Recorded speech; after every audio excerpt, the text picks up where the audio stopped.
I'm retiring in about 3 months, and my husband and I disagree on how the division of labor should be once that happens.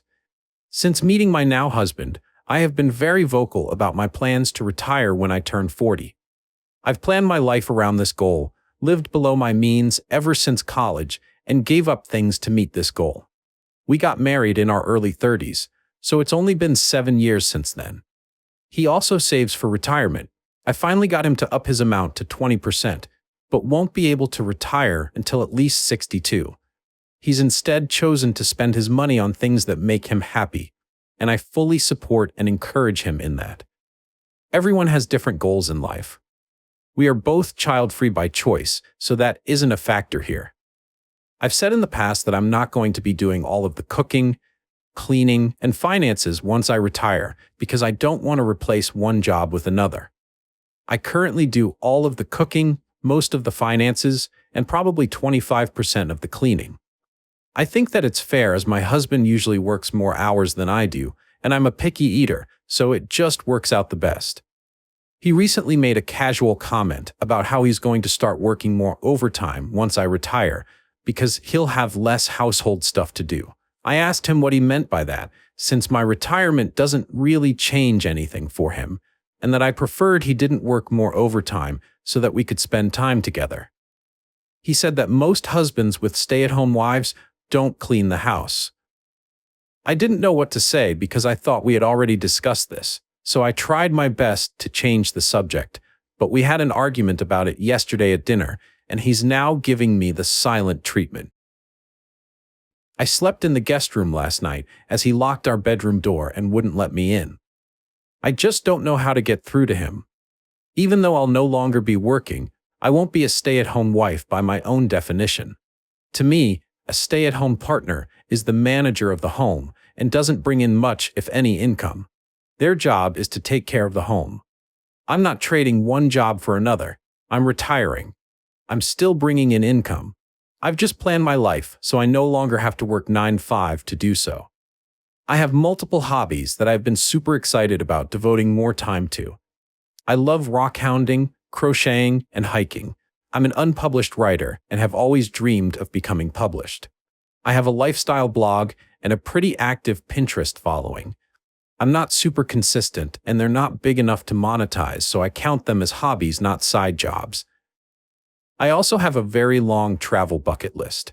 I've already started looking into nonprofits in my area I could volunteer for. I know I still have limited hours in a day, but even if I only volunteer 1 day a week, I still feel like I could be helping our local community. I know we've had conversations about this, and he's always been supportive. Even if I leave for a few weeks every so often to solo travel, he's always been excited for me. I'm totally confused about this change, and I'm freaking out. I thought I communicated my expectations, but he's saying that he doesn't ever remember talking about it, and that he's not okay with me retiring if I'm just going to be lazy. I don't see it that way. Am I wrong? Relevant comments. A commenter: how are you currently splitting expenses? Original poster replied: we split expenses proportionally based on income. I pay 70% of expenses and that will continue once I retire. Some information about her husband. To be fair to my husband, this post is about an argument we're having. I didn't put in my post all the great things about him and all the other things we agree on. I struggle with depression and anxiety, and he's the only partner I've had that has helped my mental health rather than hurt it. He's usually very understanding, kind, and reassuring. The things that make me good at money management make me bad at enjoying life. I'm very serious and can be a realist despite my fantasy world building, lol. But he's an outgoing, fun guy who has taught me to live in the moment and relax. The reason I thought to post here is because this argument is not normal for us, and his attitude and behavior caught me off guard. He does pull his weight. All the jobs he does are the ones I'm literally physically unable to do, or ones that I hate, and he doesn't mind. So I very much enjoy our arrangement. A commenter: when is the last time you brought this retiring early up with him? Original poster replied: I went on a weekend backpacking trip about 5 months ago, and when I got back, I made a comment about how I can't wait to be able to hike more often. We ended talking about my travel plans for the next few years. Because I do all the cooking that was brought up as well, he wanted me to make all of his meals ahead of time before I leave. But we ended up agreeing that I would stock the fridge and he would either cook for himself or get takeout. If he retired, he wouldn't do more work either. I know this because it was hard enough getting him to agree to do the chores he does now. Because I do all the cooking, breakfast, lunch and dinner, most of the finances, grocery shopping, and kitchen cleanups, vacuuming, mopping, general picking up around the house, dusting. I also manage any repairs. We live in my dream house, but because it's old, it needs a lot of care. My husband wanted a newer home, so I agreed to take on all of that. I also manage the carriage house that we rent out. If I did any more of the chores, I wouldn't have time for anything else. He does landscaping, cleans bathrooms, takes care of his turtles, cleans windows and blinds, and takes care of his laundry and the communal laundry, towels, sheets, etc. I think it's fair as we both do most of the chores over the weekend, obviously except daily chores, and we both have free time. Somebody said, "It feels like you two are living separate lives at this point, at least as far as finances go." Original poster replied, "Well, other than joint expenses, we keep our finances separate. When we first started dating, he had about $100,000 in debt. I helped him get a plan in place to pay it off and paid about $20,000 of it myself. I own multiple rental properties that I bought in my 20s that aren't marital assets. Most of the stuff I gave up was in my 20s before we met because I made less money. I never went out and lived on $35,000 per year, even though I was making $70,000 pre-tax. Now I make enough to save half my income, but still have around $100K left for expenses. I pay 70% of the bills, but I've given up trying to get my husband to think more seriously about retirement. I love him, and we agree on everything except finances. It's never really been a problem until now." Someone asked, "Why don't you want him to work overtime when it would allow for him to save more?" Original poster replied, "If he wants to focus more on retirement, I would be more inclined to do more of the housework and have him work overtime, but I would want him to agree to putting that money into retirement instead of spending it like he has in the past. Even with this arrangement, I still wouldn't want to do everything. So we'll move to the update. So he came home very late that night after ignoring his phone. We didn't end up talking about it, and I slept in the guest room again. He works from home Tuesday and Thursday, so the next day he was home when I got off of work. I spent the day gathering my thoughts and preparing to have a calm discussion. I tried to remain calm, but he was so defensive and accusatory that I was getting very frustrated. We weren't very productive, and we ended our talk with him denying that I pay 70% of the expenses, even though we planned this out and budget together based on it. I told him I'd go through our expenses to prove it. And being the person that I am, I did so the next day. This is where the problem starts. When I was going through our expenses, I found a charge on my husband's credit card from 2 weeks ago that I did not recognize. It was not an insignificant amount, so I originally looked into it just to see if it was a household or personal expense to use in my calculations. It turned out to be a bill paid to a law office. For very obvious reasons, I wanted to know more information on why he was being billed by a law office. I looked up the office, and it was a divorce attorney specializing in property division. I logged into his email. I have proof that he has given me permission to access his email at any time to go over expenses and expenses-related issues, and found his conversations with said lawyer. He was trying to find a way to overturn our prenup so he gets half instead of what is agreed upon in our prenup, and wanted to try and get alimony as well. I had no idea he wasn't happy until we started arguing on Saturday. That morning, he woke me up with breakfast in bed, a total surprise since it wasn't a special day and he almost never cooks. 2 weeks ago, we had a Star Wars movie marathon and ran around the house in a lightsaber battle. Last month, he communicated that he felt like we weren't spending as much time together as we normally do, so I planned more date nights. He's gotten me flowers at least once a week for months now. I just didn't understand why he wanted to divorce, without even trying to express what he was feeling to me first.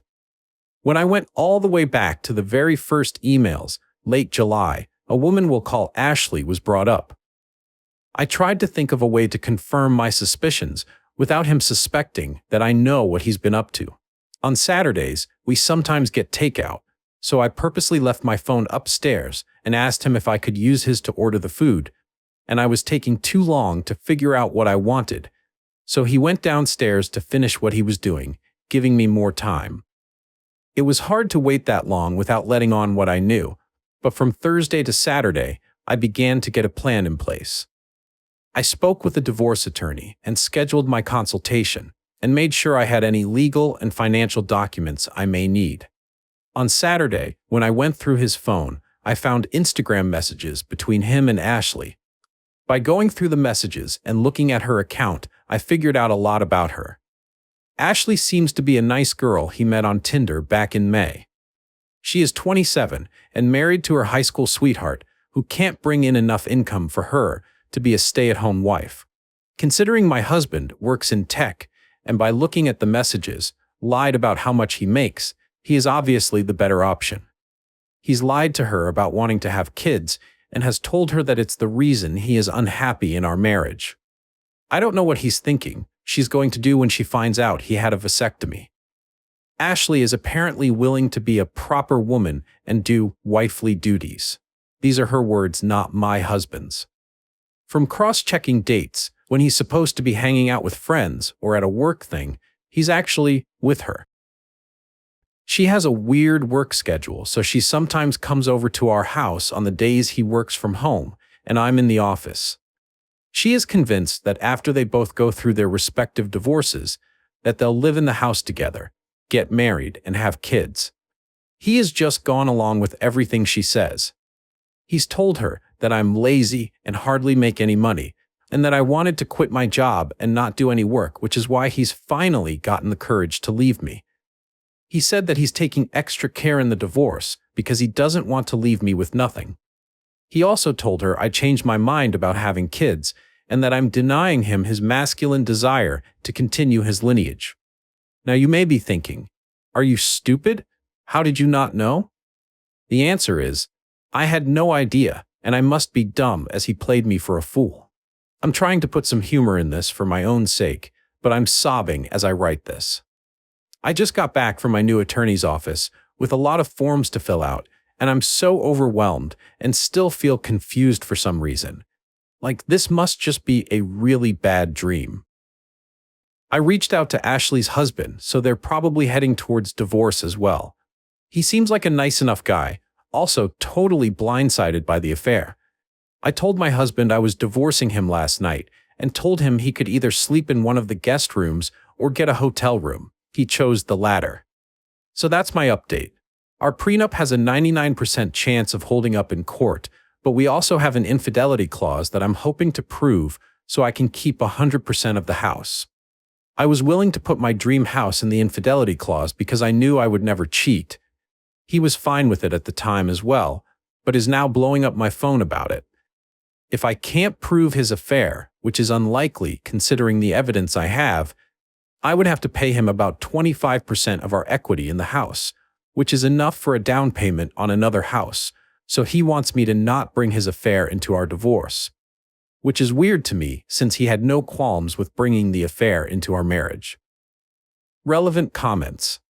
Someone asked, did he text you asking you to bring up the affair in the divorce? Because that's evidence. Original poster replied, yeah, I never said he was the smartest. In the texts he's saying to not bring up Ashley, doesn't mention an affair, and that she shouldn't be involved in our divorce, that we should keep things to ourselves, etc. But I sent myself screenshots of the messages from his phone that prove infidelity. Somebody said, I wonder how long he's been doing this.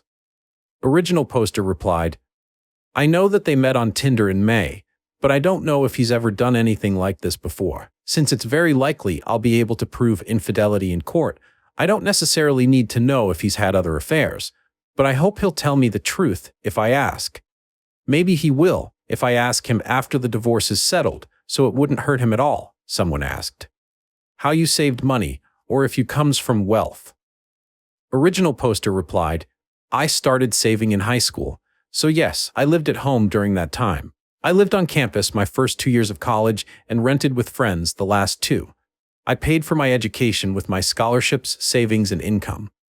I will admit I had an eating disorder during that time, so my grocery bill was very low. I do not recommend that. I was still on my parents' insurance as well, so I didn't have to pay for my medical expenses. I also had help in regards to my high school education. I graduated from one of the best districts in my state and had a lot of school resources available to me. During college, I worked over 40 hours a week, went to school full-time, and during the summer when I took a lesser course load, I got paid internships. The commenter above says they're 25. And when I was 25, I only had one property, note 3, so I'm not sure where you pulled that from. I agree that the current economic system doesn't work and is not equitable, but I'm just one person trying to make things work just like anyone else. I've never tried to hide anything or lie. I had help in regards to my circumstances, but my siblings had the same, and we all ended up at different parts of the socioeconomic spectrum, and I find it strange that you can't seem to wrap your head around the fact that I did indeed work hard to be where I am now. Mini update. I guess a mini update to what I replied to you about earlier, but it turns out Ashley is staying at the same hotel as my husband. Go figure, lol. Update. Hi everyone. A lot of people have asked for an update, and I'm officially divorced, so here it is. I'm doing well, and have been focusing on myself a lot. I plan to start dating, eventually, but I don't feel quite ready yet. Hopefully everything stays fine and dandy, and this is the last you'll have to hear from me. I didn't want this to be too long, so I figured you guys could just ask me anything else you want to know. Fake names to make things easier. My ex, Derek X's affair partner, Ashley affair partner's ex, Jake, going back to the earliest piece of drama. Most of what I'm recounting is from the perspective of Jake, as I was not directly involved in this story. I blocked Derek and communicated through my lawyer. Nothing crazy happened when he had to come to the house. In October, Derek had a meeting with his lawyer. We're guessing his lawyer had some bad news for him, or maybe finally told him that he was screwed. Whatever it was, it caused him to have a mental breakdown where he basically confessed everything to Ashley and told her that he was going to lose everything. It took her another day to show up at Jake's house apologizing and wanting to make things work. He didn't take her up on that, and at this point, they are also divorced. She claimed that Derek manipulated her, but they are now back together, so I guess she hasn't had enough yet. I don't know if she knows about the vasectomy, as I haven't had contact with her. Jake hasn't told her, and she didn't say anything about that to Jake when she ran back to him. She could know, but I don't know one way or another. That's her problem now. And by that, I mean the whole man. Derek cried in court multiple times and screamed at his lawyer once. He genuinely didn't look okay, and I do hope he figures things out for himself. Our prenup held up and nothing was deemed unconscionable. I came out with the house, my car, and all of my separate property. I had to pay him a small lump sum alimony payment. Stupid things he tried to argue he should get at least half of because they weren't in our prenup. My rock collection. He knew this would hurt me the most. He didn't get any of it. My fine china sets, they were painted by my great-grandmother and given to me by my grandma. I don't know why he thought the judge would side with him. My car. I literally paid for both of our cars, and he tried to get half the value of mine and keep his. Make it make sense. Multiple vintage furniture pieces that I flipped myself and he had no interest in until now. He got a few of them, plus a bunch of other stuff, so a furniture run is in order. Some other fun details. I had a divorce, retirement party at my house after everything was finalized. All mutual friends stopped being friends with him after I told them what happened. He still has other friends, and they don't seem to care about the situation, so who knows what he told them. His mom and I are still friends. She came to the party. I'm relieved that the divorce process has come to an end, and I can now look forward to a fresh start. I want to express my gratitude for the support and understanding you've all shown me during this challenging time. If anyone has any further questions, I'd be happy to answer them. Relevant comments. Somebody said, he just wanted to drag things out for you, the jerk. Original poster replied, thank you. And yes, things could have been over faster, but he kept contesting things someone asked about. Security. Original poster replied, "Yes, I have a security system in place. I switched some things up recently, so he doesn't know where all the cameras are.